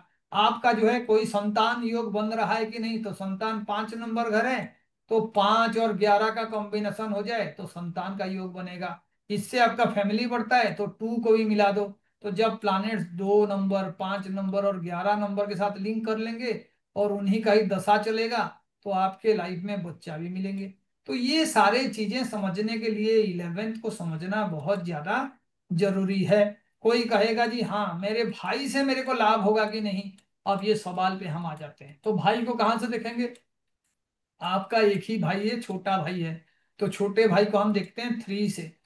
3 से भाई को देखते हैं, तो भाई से लाभ मिलेगा या नहीं कहाँ से देखोगे, फिर यहां से 11th काउंट करो, है ना। मैं प्रॉपर्टी खरीदा हूं सर, मुझे प्रॉपर्टी से बेनिफिट मिलेगा या नहीं, किसी ने पूछा, तो आप कहोगे प्रॉपर्टी 4th हाउस से देखते हैं, तो इसीलिए वो लाभ होगा या नहीं होगा, यहां से 11th से आप देखोगे। तो आप काउंट करना सीख जाइए। अब इसका कौन है कारक, तो देखिए जितने मेटेरियलिस्टिक चीजें हैं सबका कारक आज के डेट में राहु है, सोशल मीडिया का कारक राहु है। जो मोबाइल को आप छोड़ना ही नहीं चाहते, मरने के टाइम में भी साथ लेना चाहते हो, उसका भी कारक जो है राहु है। सुबह उठते ही किसी का खबर खोज ढूंढने से पहले जो आप मोबाइल ढूंढते हो, वो 11th हाउस से रिलेटेड है। आपका कितने फॉलोअर्स हैं, आपको कौन लाइक किया, आपके कमेंट कौन करता है, कमेंट्स करने के टाइम में अच्छा कर रहे हैं बुरा कर रहे हैं, ये जो आपका एक्चुअल में एक तरीके का पैशन भी आप कह सकते हो, और एक तरीके का आप जो है मोह माया है, वो सारे का कारक राहु है। लेकिन जो ग्रोथ का एक्चुअल कारक है वो है जुपिटर। आपका ज्ञान कितना बढ़ रहा है, रेपुटेशन कितना बढ़ रहा है, आपका पैसा कितना बढ़ रहा है। क्योंकि आप देखो एक जुपिटर अच्छा हो जाए तो पूरा कुंडली सही हो जाता है, क्योंकि धन का कारक भी जुपिटर है। ये जो आपका क्रिएटिविटी, इंटेलिजेंस, लव लाइफ, ये सारे का कारक, आपके लाइफ में कितना फेम मिलेगा, उसका भी जुपिटर है। आप जैसे ही 9th में आओगे तो भाग्य का कारक भी जुपिटर है, उस फुलफिलमेंट का भी कारक जुपिटर है। तो जुपिटर जहां पे भी बैठेगा, वहां से उसके दृष्टि संबंध बन जाए तो आपके लाइफ में हार्डशिप कम हो जाता है। तो आपको लाभ कैसा मिलेगा, कैसे आपके सोशल मीडिया का प्रेजेंस होगा, आपके दोस्त अच्छे होंगे या बुरे होंगे, बड़े भाई के साथ, बड़े बहन के साथ क्या रिलेशनशिप होगा, जो आपने अरमान पूरा होगा या नहीं होगा, वो सारे इसी हाउस से आप देखते हैं। और इसीलिए रावण जैसा महाज्ञानी भी चाहता था मेरे बच्चे का सारा प्लानेट यहाँ रह जाए। अब ये लास्ट हाउस है, इसको खर्च का भाव कहा जाता है, व्यय भाव, यानी आप किस तरीके का खर्च करते हैं ना। तो आप देखो 1 नंबर से 12 नंबर है, तो जीवन कैसे खर्च होगा, आप लाइफ में अपने व्यक्तित्व में क्या क्या ऐसे चीजें करोगे, वो भी यहाँ से पता चलेगा। और जो आपके लाइफ में प्राइवेसी है उसको भी यहाँ से देखोगे।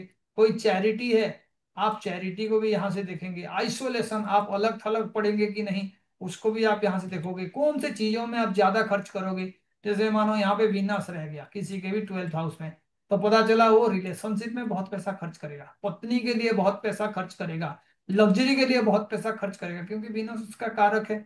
उसके बाद स्पिरिचुअल लिबरेशन भी यहां से देखते हैं, मोक्ष का कारक। क्योंकि हमें लाइफ में सिर्फ पैसा नहीं चाहिए। पैसा, अपना फैमिली, सब कुछ पाने के बाद, प्रतिष्ठा पाने के बाद इंसान हिमालय चला जाता है, जंगल में जाके बैठ जाता है, अपने घर द्वार बेच देता है। ये सारे चीजें the monk who sold his Ferrari की तरह मोक्ष कारक है।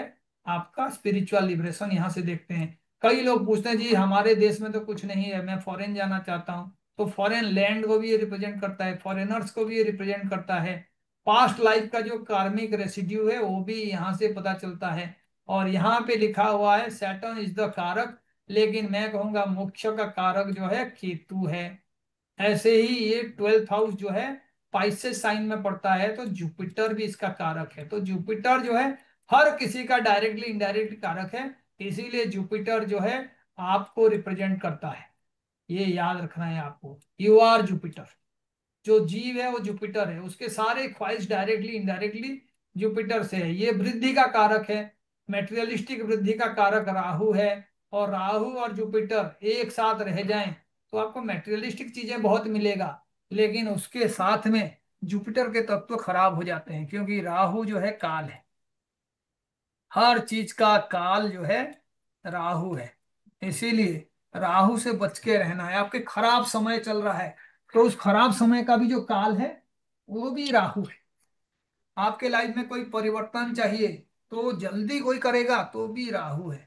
तो आपको ये भी ध्यान देना है राहु केतु का पावर। और अगर आप एक बार ये सारे चीजों को समझ गए तो फिर आप एस्ट्रोलॉजी के एक स्टेप फॉरवर्ड हो गए। आपका एक ही क्लास में आपको पता चला कि ज्ञान का आधा जो एक्चुअल में समझदारी है ये सारे हाउसेस को लेके है। अभी मैं आप लोगों को कुछ सवाल पूछूंगा और हम लोग जो है तय करेंगे कि कैसे हम ये सारे चीजों को एक दूसरे लेवल पे समझने का कोशिश करेंगे। तो चीज ये है कि जो भी चीज के लिए हम नाम ले रहे हैं, चाहे सोशल मीडिया, मैंने कह दिया सोशल नेटवर्क, तो आप समझ जाओ इसका जो कारक है 11th हाउस के साथ राहु, सोशल मीडिया का कारक। ऐसे ही कहीं पे मैंने कह दिया डिजायर फुलफिलमेंट, तो डिजायर फुलफिलमेंट भी हम राहु से देखते हैं, 11th हाउस से देखते हैं। अब फादर का डिजायर कहाँ से देखोगे, कोई पूछेगा तो आप क्या आंसर करोगे? नाइन्थ फादर का house. Desire. Seventh ninth house. से 11। अब देखिए यही सवाल है जो हम एक्चुअल में आंसर करना चाहते हैं। तो फादर को देखने के लिए एक हाउस भी है और एक प्लानेट भी है। तो हाउस कौन सा है फादर को देखने के लिए? Ninth. Ninth. Ninth ninth. House. और डिजायर कौन सा है? 11th। तो आप देखो यहां सेवेंथ से 11 हाउस। काउंट कर लो, 1 2 3 4 5 6। हमेशा उसी नंबर से काउंट करेंगे, 7 8 9 10 11। तो ये है 7th हाउस। आपका डिजायर ऑफ द फादर, है ना।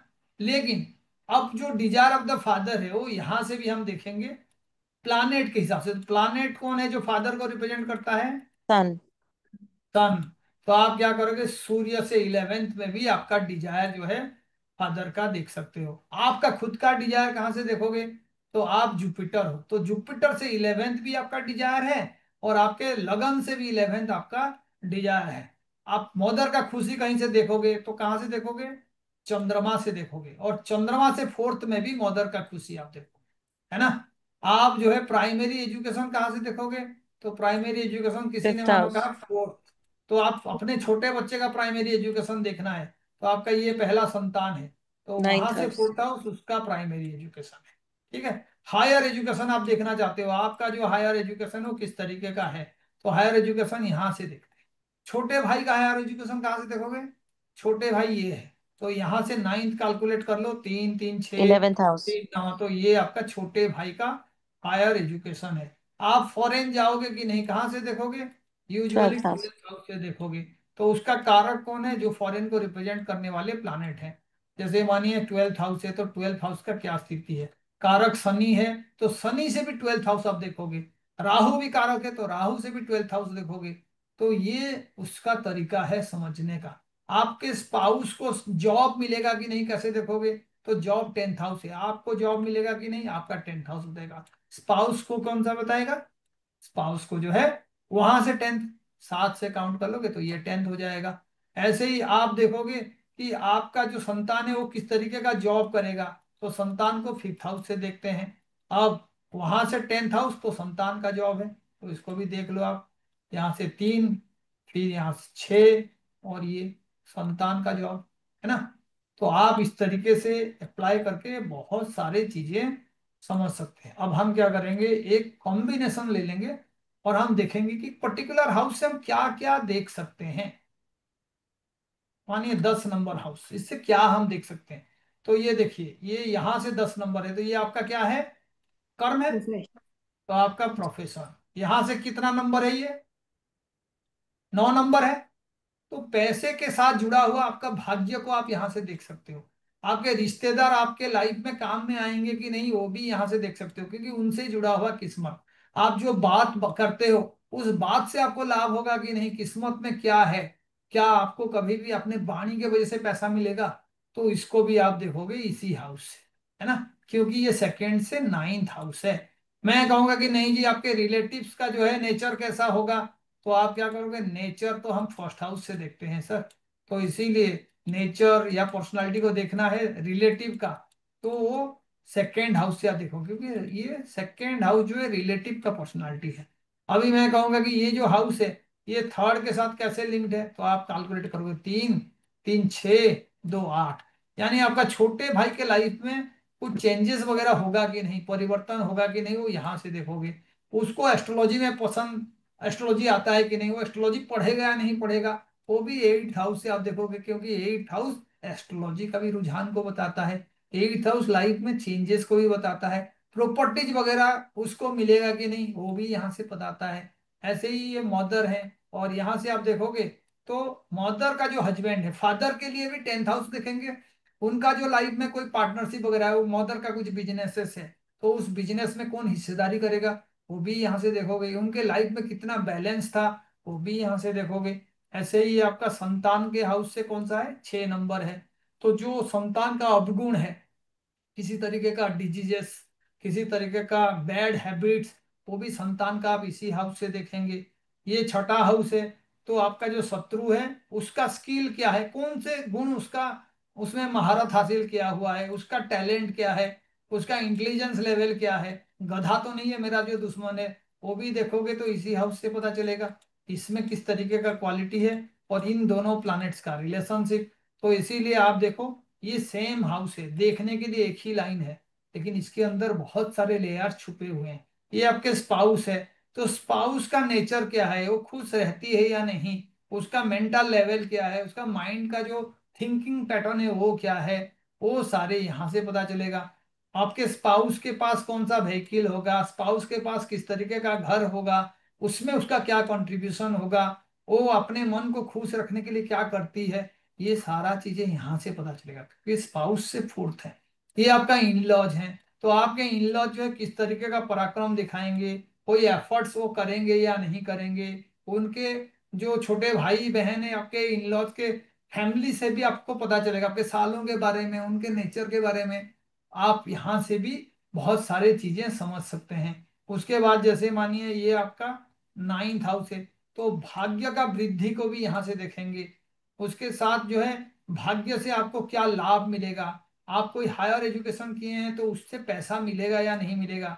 कोई एजुकेशन है और उसके नेक्स्ट हाउस में उसका स्वामी बैठा हुआ है, तो आप जो भी पढ़ोगे ना उसको हमेशा आप अपने लाइफ में जॉब के लिए यूज करोगे ही करोगे।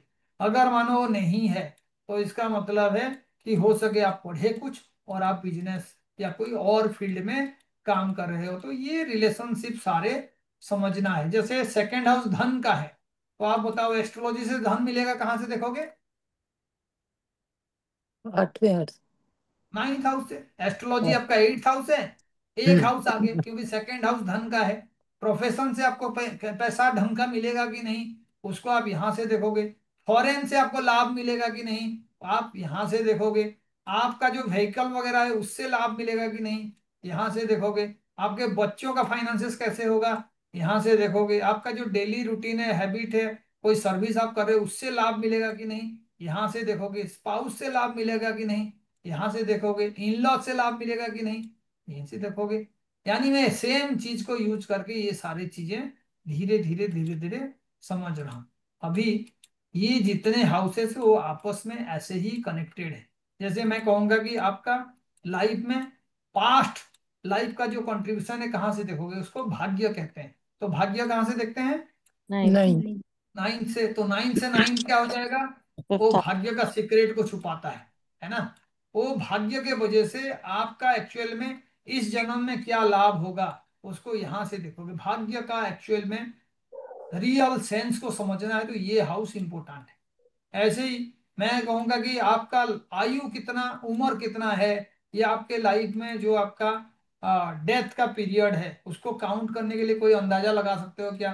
तो आयु को कहाँ से देखते हैं? एट एट से हाउस से। एट्थ तो हाउस। इसका सीक्रेट कहाँ से देखोगे? वहां से आठ, है ना।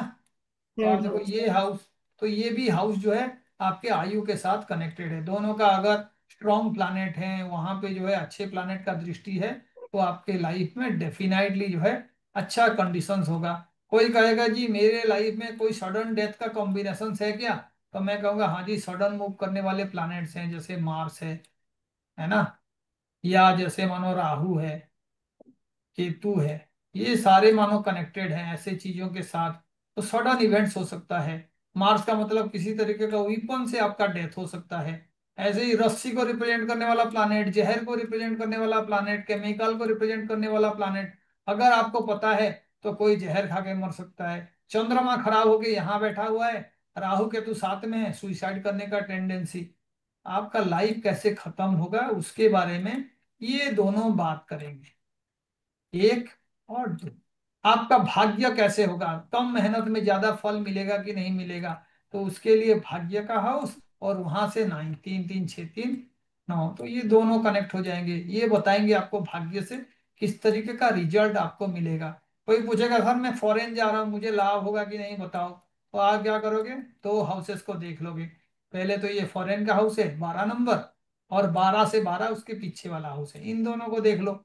अच्छा कॉम्बिनेशन है, शनि राहु केतु जैसा प्लानेट बैठे हुए हैं, और लाभ भाव का स्वामी या इसका जो है एग्जल्टेड प्लानेट बैठा हुआ है, तब तो हो गया आपका काम।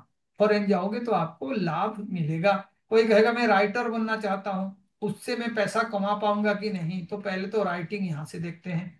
पैसा वहां से मिलेगा तो यहाँ से देखोगे, क्योंकि सेकंड हाउस धन का आगमन को बताता है। तो अगर थर्ड लॉर्ड फोर्थ हाउस में बैठा हुआ है, थर्ड लॉर्ड एग्जल्टेड होके बैठा हुआ है, थर्ड लॉर्ड जो है पैसा दिलाने वाले जुपिटर के साथ बैठा हुआ है, कितने कॉम्बिनेशंस बन जाएंगे।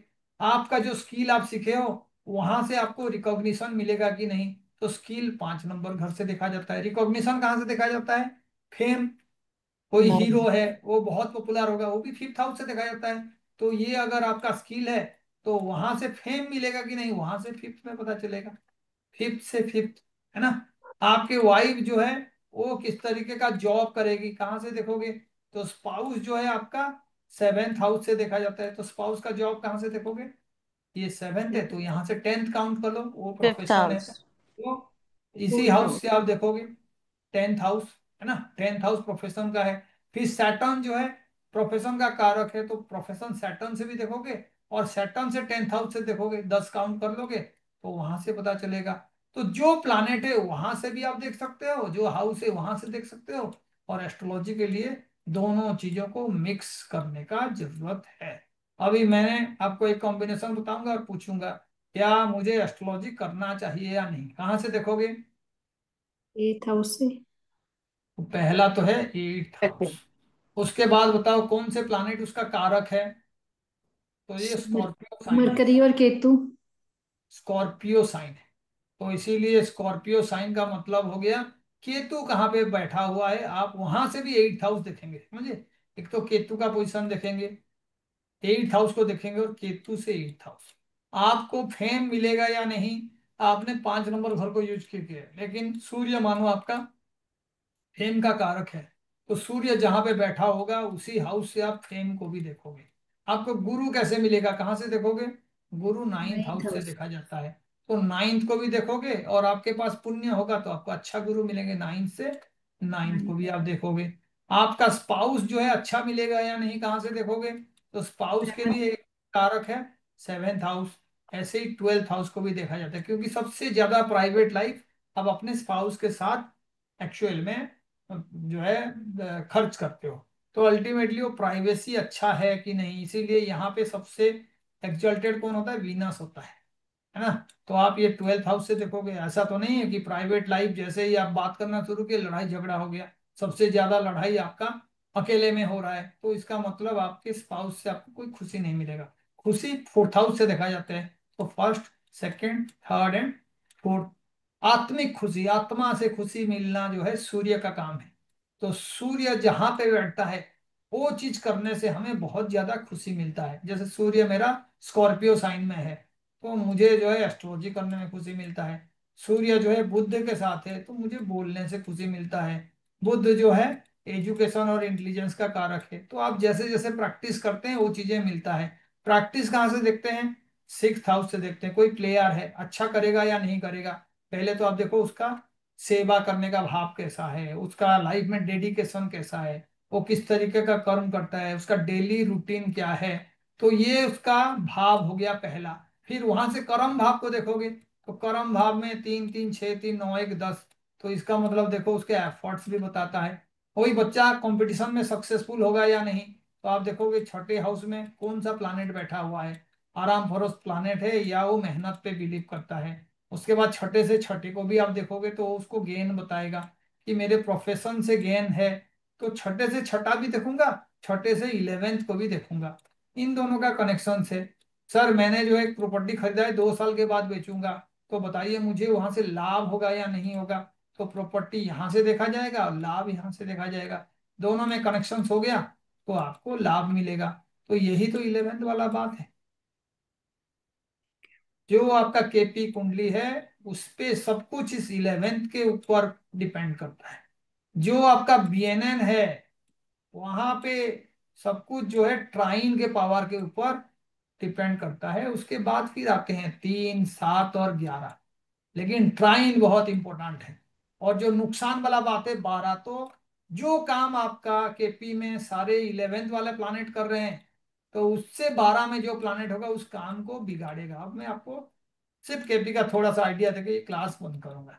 जैसे मानिए धन चाहिए मुझे, तो धन का गेन को मैं कहाँ से देखूंगा, कोई केपी में पूछेगा तो आप कहोगे सर सेकेंड और 11th का प्लानेट आपको धन दिलाएंगे, क्योंकि सेकेंड जो है आपका धन का हाउस है सेकेंड, और 11th जो है आपका गेन का हाउस है।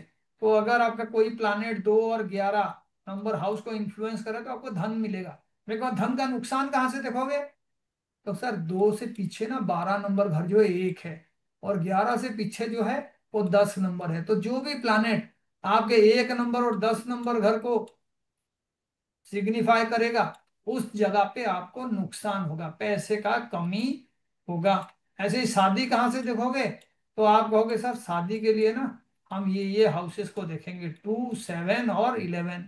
कोई पूछेगा कारण क्या है, तो आप सिंपल कहोगे सर 2 ना फैमिली को बढ़ाता है, शादी करने से ऑटोमेटिक फैमिली में एक एडिशन हो जाता है, उसके बाद संतान भी मिलते हैं। लेकिन ये स्पाउस का कारक घर है और ये शादी से होने वाला लाभ है। तो 2 7 और 11 अगर एक्टिवेट है तो शादी का योग बनेगा, पत्नी से आपको लाभ मिलेगा। लेकिन आपका शादी में नुकसान कब होगा या शादी में डिले कब होगा, 1 6 और 10।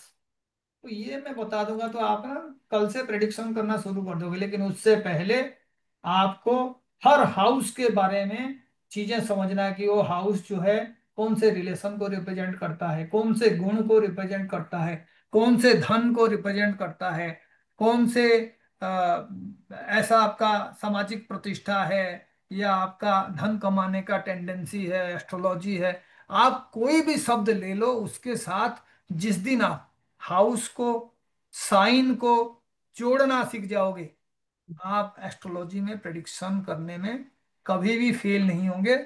बाकी रहा केतु का उपाय, गणेश जी का पूजा करते रहिए और आपको ये सारे चीजें अपने आप सीखने में मदद मिलेगा। केतु का मतलब सेवा है, जिसको एस्ट्रोलॉजी करना है वो क्या करेगा, ठंड के महीनों में 2 कंबल खरीद के काला कलर का किसी भी बाबा को उसको डोनेट कर दो। बाबा का मतलब ये जो रईस बाबा हैं उनके बात नहीं कर रहा हूं मैं। आपको रास्ते में कोई सन्यासी मिल गया, कोई घूम रहा है, तो 2 कंबल जो है किसी 2 बाबाओं को दान कर दो। गणेश जी का पूजा करो। जो भी सेवा कर रहे हो उसके पीछे आप ऐसे मत सोचो कि ये रिटर्न मिलेगा तो ही सेवा करूंगा, क्योंकि केतु मोक्ष कारक है, केतु डिटैचमेंट का कारक है। तो आप किसी का सेवा कर सकते हैं तो बहुत ही बढ़िया, उससे भी आपको आराम से एस्ट्रोलॉजी के सूत्र जो है समझने में आसानी होगा। बुध जो है सारे मैथमेटिकल फॉर्मूला का कारक है। बुध जो है अपने बेटी को भी रिप्रेजेंट करता है। आपका कोई बेटी है, अगर नहीं भी है तो आप कोई छोटी सी बच्ची का केयर लोगे, उसको पढ़ाई का सामान दे दोगे, उसके मन में किसी तरीके का खुशी का कारण आप बनोगे, तो आपका बुद्ध सही होगा। बुद्ध का मतलब मेंटल एक्सरसाइज करना। तो कोई ऐसा स्पोर्ट्स या गेम जिसमें दिमाग का बहुत ज्यादा यूज होता है, उसको करने से भी आपका बुद्ध का रिमेडी बनेगा। जैसे सुडोकू खेलना, चेस खेलना, या कोई मेंटल गेम खेलना। लूडो मत खेलना, ठीक है, उसमें मेंटल गेम नहीं होता है। ऐसे ही आपके लिए कोई पूछेगा कि हाँ जी सर मेरे को व्हीकल खरीदने का योग कैसे देखोगे, तो मैं कहूँगा 4 और 11 वाला प्लानेट अगर एक्टिवेट हुआ तो आपको व्हीकल्स मिलेगा। और लग्जरियस व्हीकल कहाँ से देखते हैं, तो वीनस से देखते हैं। तो वीनस से फोर्थ को भी देखोगे कॉम्बिनेशन में आपको मिलेगा लग्जरियस प्लानेट, बड़ा गाड़ी। जैसे हम बिजनेस के लिए कर रहे हैं तो वो शनि से देखते हैं, जितना बड़ा इंजन होगा सैटर्न उसको रिप्रेजेंट करता है। राहु जो है बड़े चीजों को रिप्रेजेंट करता है, केतु जो है छोटे चीजों को रिप्रेजेंट करता है। कोई पूछेगा मेरे बच्चे को कौन से फील्ड में एजुकेशन में भेजूं तो अच्छा, तो हायर एजुकेशन के लिए आप देख लो, ये अगर उनका बच्चा है तो यहाँ से 9th हाउस देख लीजिए, 3 3 6 और 3, यानी उनके लगन में जो प्लानेट है वो बताएगा बच्चा कौन से फील्ड में अच्छा करेगा। जैसे मानो यहाँ पे मेरा सन है और मरकरी है, तो सन जो है मेडिसिन के फील्ड को रिप्रेजेंट करता है, मरकरी जो है मैथमेटिक्स को रिप्रेजेंट करता है, फाइनेंसेस को भी रिप्रेजेंट करता है। तो मैं अल्टीमेटली यहाँ से भी चीजें देखूंगा। तो आर्ट सर्जरी को रिप्रेजेंट करता है, तो मैं कहूंगा नहीं जी मेरे बच्चे को मैं डॉक्टर बनाने का कोशिश करूंगा। कोई लॉयर बनाने के लिए पूछ रहा है कि सर देखो मेरे कुंडली में मैं लॉयर बन सकता हूँ कि नहीं, तो आप देखो लॉयर जो है लिटिगेशन, लड़ाई झगड़े के ऊपर बेस्ड है। तो लड़ाई झगड़ा कहाँ से देखोगे, एनिमिटी, एनिमिटी आप जो है छठे सिक्स हाउस से हाउस। देखोगे। तो अगर उस सिक्स सेवन। इंसान का छठे हाउस में कोई स्ट्रांग प्लैनेट बैठा हुआ है जो लॉ के साथ रिलेशनशिप बनाता है, जैसे मार्स, मार्स आर्गुमेंट्स को रिप्रेजेंट करता है, यानी वो ऐसा आर्गुमेंट करेगा उसका कोई जवाब नहीं होगा। सैटर्न किसको रिप्रेजेंट करता है, सैटर्न जो है लॉ के ज्ञान को, यानी जज वगैरह बनने का कॉम्बिनेशन सैटर्न से मिलेगा। फिलोसॉफी, तो जजमेंट जो है फिलोसॉफी के ऊपर बेस्ड है। तो पता चला जुपिटर जैसे प्लैनेट, जुपिटर मार्स सैटर्न यहाँ पे बैठे हुए हैं या कनेक्शंस कर रहे हैं, तो बच्चा आराम से लॉ के फील्ड में जा सकता है। कोई डॉक्टर के लिए देखेगा तो सर्जन के लिए केतु, सेवा के लिए केतु, और जो आपका वाइटलिटी है जो डॉक्टर का पहला काम है, तो इसीलिए अगर मानो कहीं पे आपका सन केतु का कॉम्बिनेशन है या मंगल का कॉम्बिनेशन है, तो आप समझ जाओ कि वो इंसान जो है डॉक्टर के फील्ड में जाएगा। कोई बिजनेस के लिए पूछ रहा है तो बिजनेस 7th हाउस से देखते हैं, मरकरी से देखते हैं। अगर मानिए उसका मरकरी बहुत ही अच्छा पोजीशन में है, 7th हाउस में कोई एक्जल्टेड प्लैनेट बैठा हुआ है, तो अल्टीमेटली उसको जो है बिजनेस में लाभ मिलेगा। मल्टीपल सोर्स ऑफ इनकम कहाँ से देखेंगे, तो मल्टीपल सोर्स ऑफ इनकम में जो जो इनकम दिलाने वाले प्लैनेट है उनको धन भाव का स्वामी कहते हैं। तो ये हो गए धन भाव के स्वामी, है ना। तो ये अगर आपस में बहुत बड़ा कनेक्शंस बना दे, सेकेंड फिफ्थ के साथ बैठा हुआ है, 9th वाला उसको देख रहा है, 11 जो है सभी को देख रहा है, इसका मतलब है वो मल्टीपल सोर्स से इनकम करेगा। तो ये तभी समझोगे जब आप हर साइन का और हर जो है हाउस का सिग्निफिकेंस को समझोगे, और भवत भावम यानी सेम चीज को रिपीटेशन में काउंट करना सीखोगे। आपका बच्चा 5th हाउस, बच्चे का बच्चा वहां से 5th हाउस, भाई का बच्चा यहाँ से 5th हाउस, अपने जो है दुश्मन का बच्चा यहाँ से 5th हाउस, बहुत सिंपल है ना। तो आप ये सारे देख सकते हो और कनेक्शंस कर सकते हो। किसी को कुछ पूछना है तो आप पूछ सकते हो, इसका रिकॉर्डिंग जो है आपको मैं प्रोवाइड कर दूंगा, ठीक है। किसी को सवाल पूछना है तो आप पूछो। Sir, I have a question. Hmm.